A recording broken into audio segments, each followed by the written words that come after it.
जय गीता भागवत।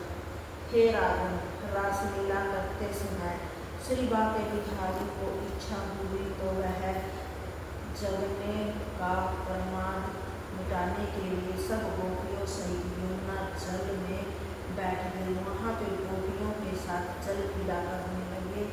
यमुना स्नान करने पर जब गर्मी तथा थकान दूर हो गई तब वे सबके साथ जल से बाहर निकले। उस समय योग माया ने सभी गोपियों को उत्तमोत्तम वस्त्र आभूषण पहनाए तथा केसर इत्र आदि की सुगंधित लगाकर सबको ऐसी मालाएं पहनाई जिनके पुष्प कभी न मुरझाए। तदुपरांत श्री मनमोहन ने गोपियों से इस प्रकार कहा कि हे प्राण प्यारियों, अब 4 घड़ी रात्रि शेष रह गई है तथा स्नान करने के कारण तुम्हारी थकावट भी दूर हो चुकी है, इसलिए अब तुम सब अपने अपने घर को चले जाओ। जब मुरली मनोहर के मुख से ऐसे वचन सुनकर सभी ब्रजबालाओं ने उदास होकर कहा कि हे प्राण प्यारे, हम लोग आपको त्याग कर किस प्रकार जाए।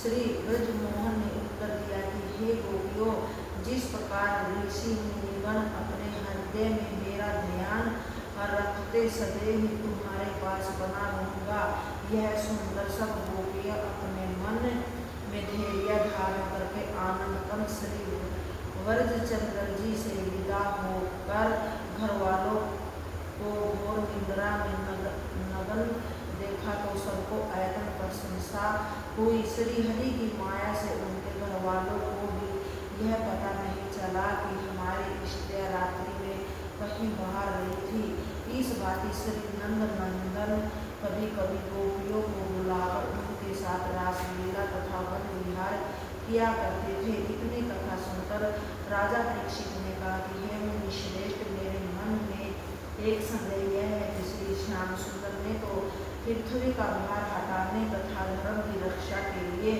अवतार लिया था, फिर उन्होंने वेद शास्त्रों की मर्यादा के लिए प्राय स्त्रियों के साथ विहार क्यों किया।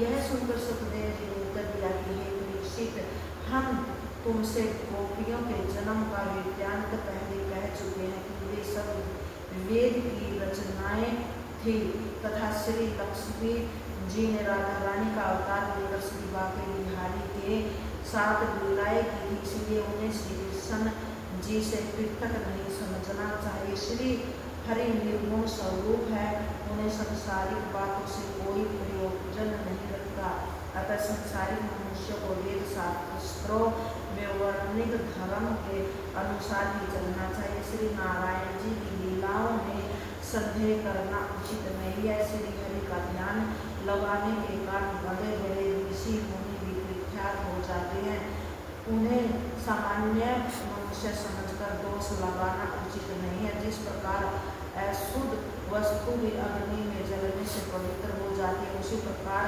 समर्थ व्यक्ति क्या नहीं करते। ये सब लीलाएं श्री श्याम सुंदर ने संसारिक जीवों को भव सागर से पार करने के लिए की थी, ताकि मनुष्य उनका ध्यान धरकर मुक्ति प्राप्त करे। जो मनुष्य श्री हरि की लीला चरित्रों का स्मरण करता है, उसका मनोरथ अवश्य पूरा होता है।